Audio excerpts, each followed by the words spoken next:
Welcome to MB academy. Next topic में हम data binding को कवर करेंगे। सबसे पहले इसकी टाइप्स देखते हैं। फर्स्ट पे है one way data binding. Dynamic data को HTML कंपोनेंट में शो करवाना वन वे डाटा बाइंडिंग है। और अगर TS कंपोनेंट और HTML कंपोनेंट में एक ही टाइम में कोई एक्शन परफॉर्म हो तो उसको हम टू वे डाटा बाइंडिंग कहते हैं। TS कंपोनेंट में मौजूद डायनामिक डाटा को HTML कंपोनेंट के साथ लिंक करने के लिए हमारे पास दो मुख्तलिफ मेथड्स हैं। उनमें सबसे पहले हमारे पास इंटरपोलेशन है। इसको हम लास्ट टॉपिक में कवर कर चुके हैं। मेथड हमारे पास प्रॉपर्टी बाइंडिंग का है। इसके लिए हम स्क्वायर ब्रैकेट्स यूज़ करते हैं।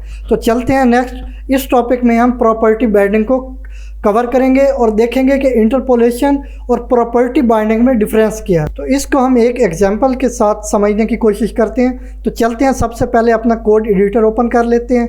यहाँ पे अपना पहले से जो हमारा कोड है इसको इरेज कर लेते हैं। तो हमारे पास यहाँ पे component.html है। ये कंपोनेंट है जिसमें हम अपने HTML का कोड लिखते हैं। तो यहाँ पे हम सबसे पहले एक टैग डिफाइन करेंगे। तो हम h1 के नाम का एक टैग ले लेते हैं। उसमें हम कोई भी कंटेंट देते हैं।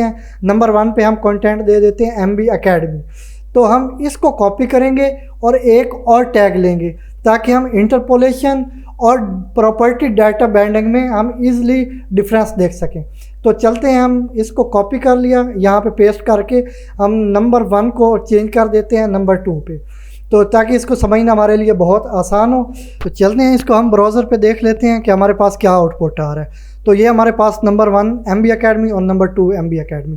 तो चलते हैं हम वापस अपने कोड एडिटर में। तो वहाँ पे अब हमारे पास नेक्स्ट है एक कंपोनेंट जो कि TS कंपोनेंट है, जिसमें हमारे पास डायनामिक डाटा होता है। तो यहाँ पे हम थोड़ा सा अपने को प्रॉपर्टी डिफाइन करते हैं। तो जिसमें हम देखेंगे कि इसमें एक्शन जो हो रहा होता है वो एट अ टाइम हमारे HTML के कंपोनेंट में भी हो रहा होता है। तो एक एक्शन, इसको हम वैल्यू देते हैं, बूलियन वैल्यू देंगे ट्रू की। तो इसके बाद हम वापस अपने दूसरे कंपोनेंट में चलते हैं जहाँ पे हमारा HTML का कोड है। तो यहाँ हम अब सबसे पहले टैग में h1 के टैग में हम एक एट्रीब्यूट डिफाइन करते हैं हिडन, यानी जो हमारे पास ये 1 MB अकेडमी है इसको हम हिडन करेंगे और उसको इंटरपोलेशन यूज़ करते हुए हम हिडन करते हैं। तो यहाँ पे हम इंटरपोलेशन यूज़ कर लेते हैं। उसके लिए डबल कर्ली ब्रेसेस हमें चाहिए होती हैं। तो उसमें हम वो अपनी प्रॉपर्टी डिफाइन कर देते हैं एक्शन की। तो अब जो हमारे पास दूसरा टैग है उसमें भी हम यही सेम एट्रीब्यूट डिफाइन करते हैं हिडन, और उसमें हम अपनी प्रॉपर्टी बाइंडिंग यूज़ करेंगे। तो उसके लिए हम क्या करते हैं, इसको पहले इक्वल कर लेते हैं। तो यहाँ पे अब प्रॉपर्टी बाइंडिंग यूज़ करने के लिए हमें स्क्वायर ब्रैकेट्स की ज़रूरत होती है। तो उसके लिए जो हमारे पास एक्शन था उसमें हमारे पास डबल कर्ली ब्रेसेस थी, उनको इरेज करना होता है। तो यहाँ पे हम स्क्वायर ब्रैकेट्स यूज़ करते हैं। तो चलें अब हम इसका आउटपुट देख लेते हैं। तो यहाँ हमारे पास दोनों का कंटेंट, दोनों टैग्स का कंटेंट हमारे पास हाइड हो चुका है। तो अब देखना ये है कि अगर दोनों ने ही कंटेंट को हाइड कर दिया है तो हमारे पास इसका डिफरेंस क्या रह जाता है। इंटरपोलेशन और प्रॉपर्टी बाइंडिंग में फिर डिफरेंस क्या है अगर दोनों ने एक ही एक्शन परफॉर्म किया। तो इसके डिफरेंस देखने के लिए हम एक एक्सपेरिमेंट कर लेते हैं। तो चलते हैं TS में। तो कंपोनेंट TS में यहाँ पे अब जो हमारे पास बूलियन वैल्यू थी हम उसको चेंज कर लेते हैं। यहाँ पे हमने ट्रू को चेंज करके फॉल्स कर दिया। वापस चलते हैं और अब हम इसका आउटपुट देख लेते हैं।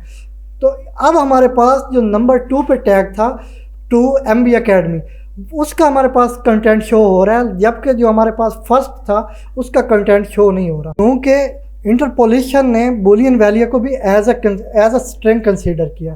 तो इसलिए जहाँ पे इंटरपोलेशन यूज़ नहीं हो सकती वहाँ पे हम प्रॉपर्टी बाइंडिंग यूज़ करते हैं। अगर वीडियो पसंद आई हो तो लाइक करें, शेयर करें और हमारे चैनल को सब्सक्राइब करें।